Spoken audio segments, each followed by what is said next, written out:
Welcome to the Jess Turner Talk Show, and I'm your co-host, Miss Laraine. And today we're talking about surviving after a death by suicide.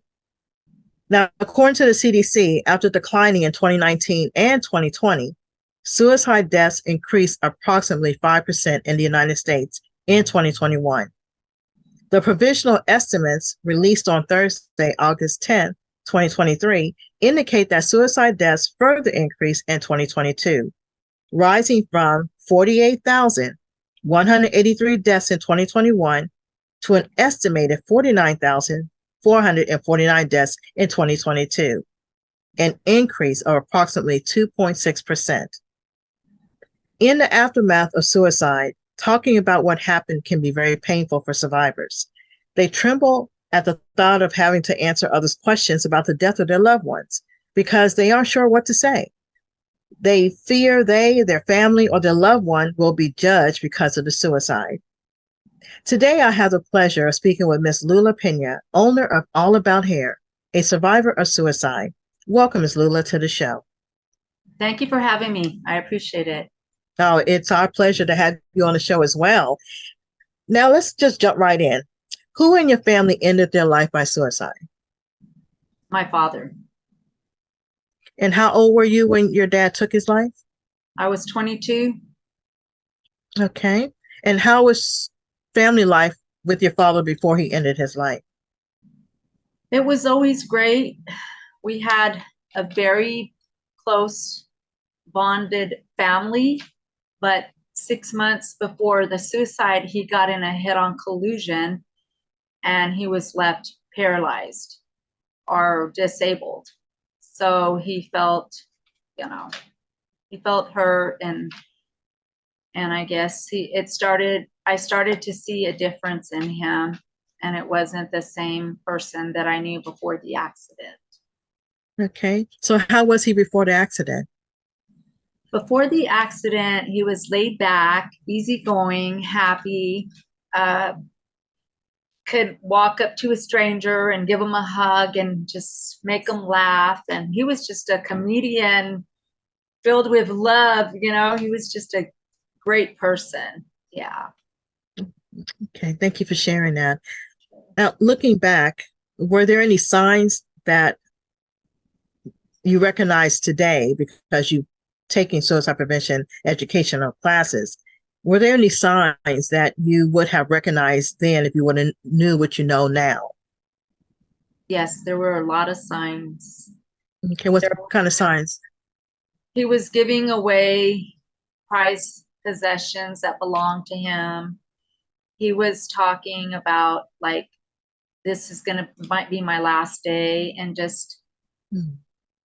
a lot of different things, that we didn't understand in those days because it was 1987 and there was not enough education and enough stuff out there to help people to prevent suicide. So we were like, we didn't understand, Right. You were what went pretty much on. in the dark. Yeah, we were. Okay. Explain a moment when you discovered what had happened to your dad. Well, it was about 2 o'clock in the morning, and my in-laws at that time, my sister-in-law and brother-in-law, came and told me that I needed to call to my house, or because something tragic had happened. And in those days, I didn't believe in phones. So I went to their house and I called, and my brother-in-law said, "You need to come over here." They didn't tell me, but my inner intuition coming from God told me something tragic has happened. So I was like, he said, you need to go pick up your sister from Seguin, because I lived in New Braunfels, and come down here right away. And he said, your dad shot himself, but as to if he was living or not, we didn't still know. But in my heart, I felt, because it's Yeah. just our bond. And so we drove out there, and everybody was in shock, and they walked up to us and told us what had happened. They had already taken him when I got there. And my 17-year-old sister witnessed everything, and it was very traumatic on her. And so my mom sent me to go pick her up because she was running up and down the street screaming, and it was very traumatic. And I, for some reason, I've always been very strong, and I kept it together. And I was also pregnant. I was 1 month pregnant when my dad took his life. So I had to keep the peace and keep it together to help them get through it, because it's a horrific thing to go through. Yeah. Yeah. Yes, it is. I mean, I can only imagine. And to see your mom screaming and running, Well, it was my that, sister. My yes, sister was. yes, Mhm. okay. Yeah, to see them running, it's because you don't know what to do. It's like, uh, tell me, somebody give me something to grip on to help me to understand what's going on right now. So um, I can completely have empathy for you and your family for going through Thank you. that. Thank you. Now I know it probably has affected you over the years. Can you explain what effects it have on you? It did affect me, but it tore up our family, because everybody was blaming everyone. Like, why Mhm. didn't you see the sign? But we had no idea about suicide at all. The simple thing, the fact is that he had attempted suicide before, and two of my other family members covered it up, and they ended up giving him the gun back. And so they had no idea what they were doing. So they have to live with that today. But Mhm. I said, y'all had no idea. Y'all didn't know he was really serious about doing it. It's a very emotional roller coaster. I never blamed myself, because I kept myself with the word of God the whole time to get through it, because I was pregnant and I had to keep moving forward. So I did start seeing the signs around people. If I saw the signs, I would come up and hug them and say, "Are you okay? Do you need to talk?" But I mean, it hurt my heart. I mean, that was my dad, but I Yes. knew that it had already happened, and there was nothing I could do. Is just like try to be there for other family members, Mhm. and move forward. Yes. Has it Yes. affected your relationship with people? Like getting close to them or even getting in a relationship with someone? It did in the beginning, because I think I'm a person that puts up a wall and around me, like a shield, like a protection shield. Like, I don't want to get hurt. I don't want to lose another family member to suicide. So I was guilty of that. And I learned to let that go and be trusting and just be loving, no matter what. Yeah. Yes. Okay. The reason why I asked that question because I know that there are some who they are now very withdrawn from getting close to people because they don't want to have to go through that experience again. And so I can understand that. Um, you talked about your family falling apart. Have y'all mended the broken bridges, or is this still ongoing? I think a lot of the bridges, a lot of us have mended. I mean, we can talk about it. Others, and I don't know if it has to do with our culture, our Hispanic culture, how they push everything down and pretend it never happened. There's family members that are doing that still. They just are not in the place that they could be. I've told some of them, like, you have to let it go and talk about it to get it out, because you don't want to carry energy like that with you. It's not good for Exactly. your heart.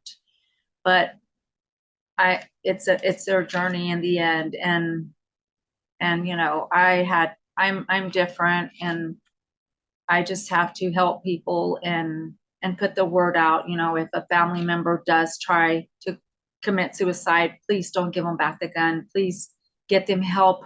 Call the necessary numbers, or get them to a counselor or somewhere that's going to help them. Right. Okay. Now, this is a very personal question that I'm going to ask you. And Okay. have you had any thoughts of suicide? I have not. I Well, have good not. for you. Good for I you. I saw what it did to my family, how it destroyed my family, and I would never want to put anybody through that situation. I just surrendered everything that I went through. I surrendered it to God. That's how I was able to get through it. Okay. Yes. And the reason why I ask that question, because there's this myth that if you talk about it, or that you put it in the minds of people. And so for you to have experienced suicide in your family, and for you not to have that thought, that kind of debunks a lot of these myths out there, that if it happened to one person, it's bound to happen to another person in the family or friends. Yeah. What steps have you taken to become more aware of the signs surrounding suicide? Been more open-minded and more, I'm a listener. So I try to listen, and if I feel like that person might be, thinking about ending their life, I try to direct them to a good direction that maybe they can get help. And it's really hard at times, because when someone is so lost, it's hard to reach them. So if you can reach them with understanding and love, and that's how you reach them, I mean, so be it, Yeah, Okay. 'cause sometimes you can't reach people. It's hard. Hmm. Yeah. Okay. Have you underwent any type of classes to become like a crisis intervention counselor, anything like that? Well, I'm looking to do that. I Okay. am. All Thank right. you. Good for you. Okay. Let's talk about some myths and surrounding um, suicide. People have stated that a person wants to kill themselves is because they're a coward. They're taking the easy route out of their problem. What would you say to something like that? I would say it has nothing it has nothing to do with being a coward. It has to do sometimes with mental illness. And so we have to be very mindful of our words and be kind and loving, so that we can reach them, but not call them coward, because it doesn't help, Yeah. No, it doesn't. And I agree with you, because it takes a lot of courage to take your own life. That's Yes. not a coward. It takes a lot of courage to whichever method that the person decides to use. And what about this myth that they people that talk about suicide, they just want attention?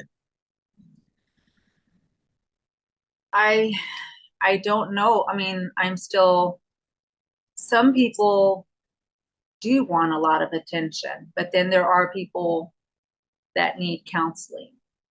So I mean, even if they were, if it was an outcry that just wanted attention, I mean, still say, well, maybe you need to go to counseling, because you know, attention isn't everything. Yeah, Hmm. you want to Okay. get in a good place in your life where you can look at yourself and say, hey, I'm proud of myself. I've come a long way, and not Hmm. keep reaching out to people that could be helping other people that are really in need. Yeah. Yes. And I agree with that. And I have this saying that if a person is saying that they are wanting to end their life, and they are indeed trying to seek attention, that what's wrong with that? What's wrong with someone trying to seek attention? Maybe they're not getting attention from those who should be giving them attention. So Yeah. if they come to me with telling me that they are thinking about taking their life, I'm going to give them my 100% attention, Yes. because I'm not going to take it lightly that they could be playing or not.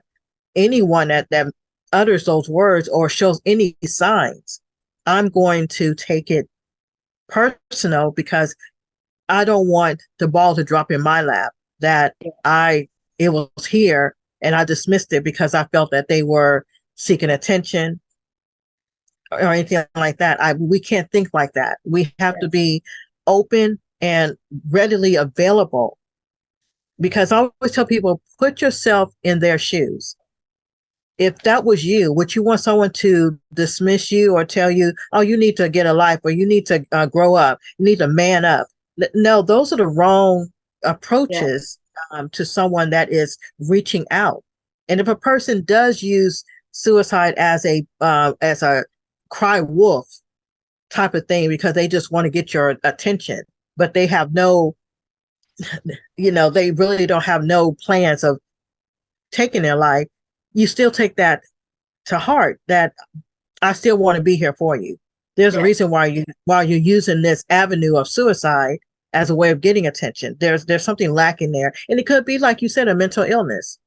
It could be some trauma from the past that they need to work through. And I mean, I'm still going to listen to them, but I'm going to be very mindful of my actions because I wouldn't want that on my heart, that someone, I wasn't there for them. I'm always going to be there for them. I'm just like going to say, you really need to talk to a counselor. I can only do so much to help you, but you have to help yourself. Yeah. Right. Okay. Thank you. What would you say to someone who feels like they don't belong here? I would say I wrote everything down because I wanted to make sure. I would say that they belong here and they're loved and that they're needed. And I would give them a hug.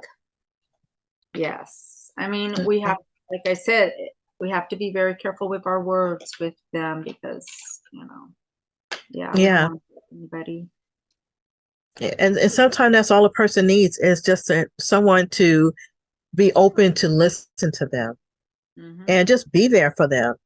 And like you like to hug, maybe that's all they need is somebody to show genuine, a concern for them that they matter.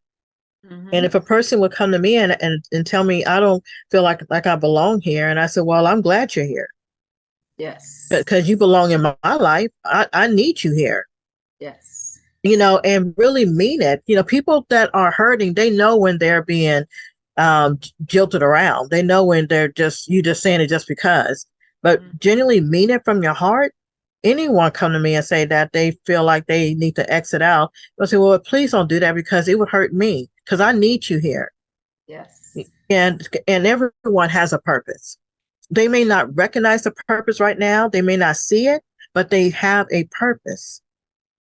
And so that's what they need to latch onto, that my life has meaning. My life has purpose. I just need to find out what that is and explore, get to, join different groups and, and see, maybe this is what I want to do. Maybe, no, this is not, no, let me go to this group, just try to find something to latch onto for life. What I've told some people, I said, go do stuff that you love to do. Go outside.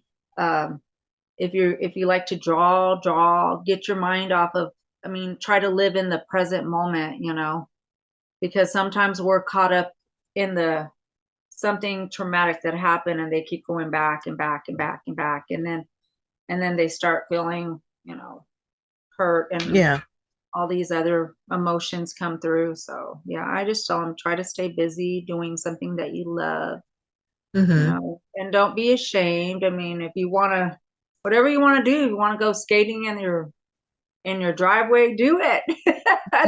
Right. Yeah, hopscotch, hula hoop, whatever.